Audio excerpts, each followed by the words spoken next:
สิเปลี่ยนน้ำมันรถมื้อนี้สิเปลี่ยนน้ำมันลีนของรถ Toyota Highlander เพราะว่าก็โดนเติบละบ่ได้เปลี่ยนก็มีอยู่2-3น็อตพี่น้องที่จะหมุนออกนี่กันนี่แม่นบน cover ฝาอันนี่แม่นอันoil filter อยู่นี่บน oil filter อันนี้ก็แม่นบนไข่น้ำมันพี่น้องไข่น้ำมันรีนนี่ก่อนจะเปลี่ยนน้ำมันเนาะก็วิธีง่ายๆไปเข้าห้านเพิ่นก็ราคาแพงก็ประมาณ100 กว่าดอลเอามาเฮ็ดเองดีกว่านะไปซื้อน้ำมันมาแล้วก็เปลี่ยนเองนี่คือน็อตกระสอันนั้นอันไข่ก็เบอร์14พี่น้องเบอร์14แล้วก็นี่ก็เบอร์22ยิงตัวนี้ออกเบอร์14เอาก็จะมาไข่น้ำมันออกก่อนนี่มันห่อนเนี่ยก็เลยปล่อยเย็นแล้วจ้ะ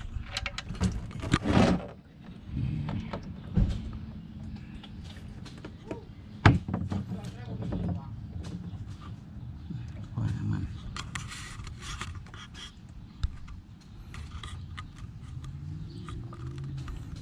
หนึ่งมัน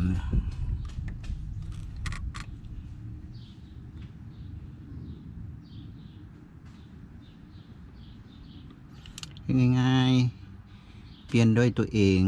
คือขั้นเขาห้านเฮาบ่ฮู้ว่าเขาสิเฮ็ดหยังใส่รถเฮาแหน่มันอันตรายหลายยุคนี้นะคือยุคก่อนเพราะว่าห้านเขาเฮ็ดเอาเงินเฮ็ดรถเฮาเพแล้วก็บ่รับผิดชอบแล้วก็ให้เฮากลับมาใหม่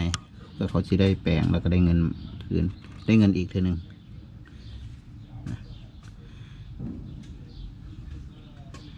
ง่ายๆเห็นแบบง่ายๆเลยพี่น้องพูดง่ายๆเองเลยเปลี่ยนน้ำมันรถซื้อ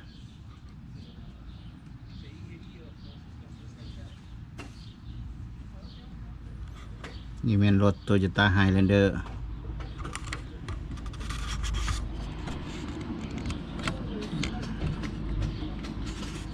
น้ำมันออกถ้าให้น้ำมันออกเบิด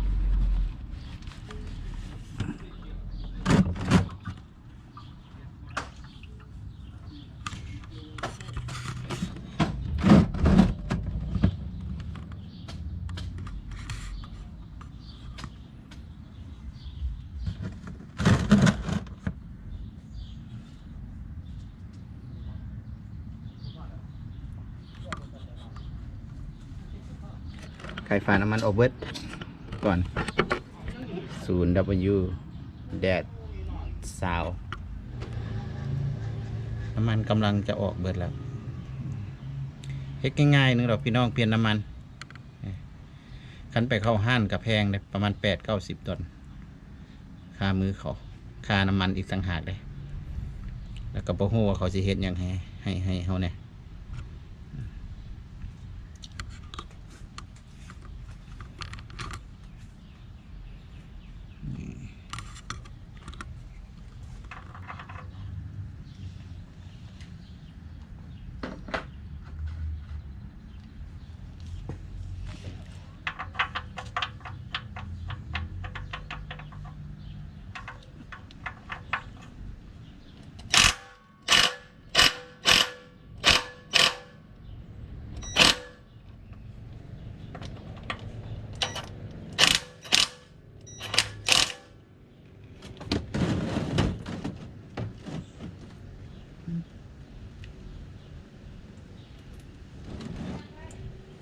นี่เป็นหัวจริงสิ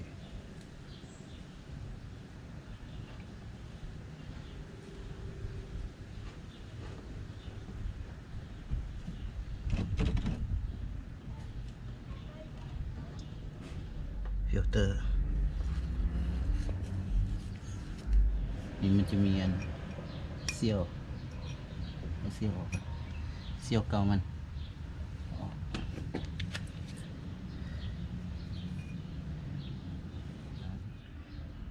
เซี่ยวใหม่ใส่เซี่ยวใหม่พี่น้องเซี่ยวก็สิใส่อย่างสิได้เซี่ยวเลย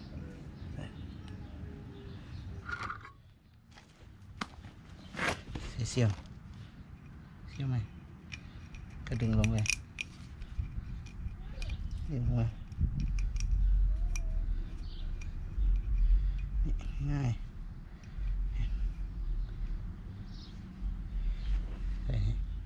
อันนี้ก่อนทีนี้เราต้องเอาน้ำมันใส่น้อยหนึ่งน้ำมันรูปใส่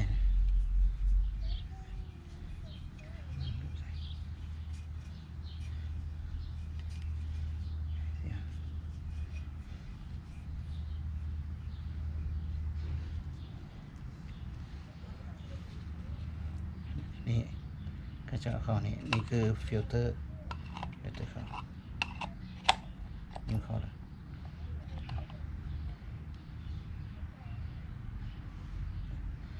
ก็เสียบฟิลเตอร์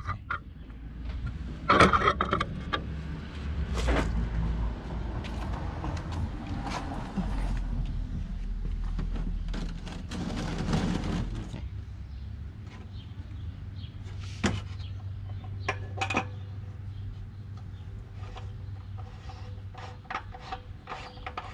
โอ้ยยังไงก็ใส่นี่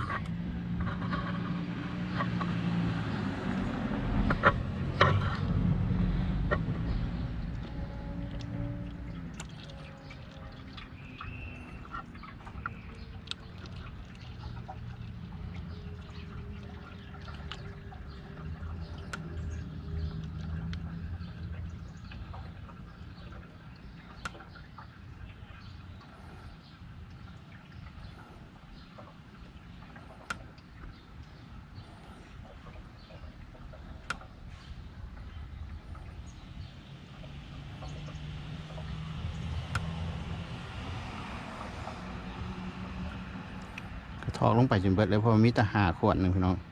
แกลลอนหนึ่งมันมี5 ขวดรถคันนี้มันใส่6 ขวดครึ่งเด้อคันเป็น6 สูบ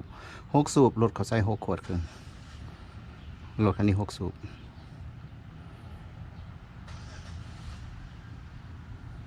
จะทอกใส่ไปเลยเพราะมันมี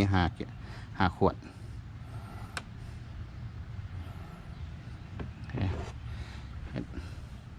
แล้วก็เป็น6 ขวดนี่นะทอกใส่หู้เลยพี่น้องทอกเบิดรถ6 ขวดแต่ว่ามันต้องได้เติม6 ขวดครึ่ง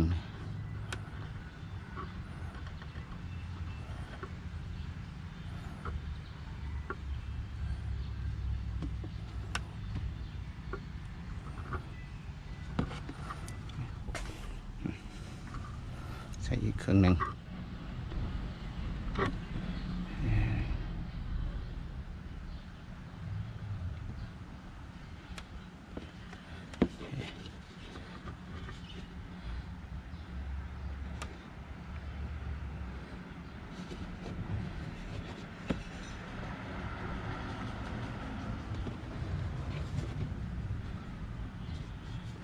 พอ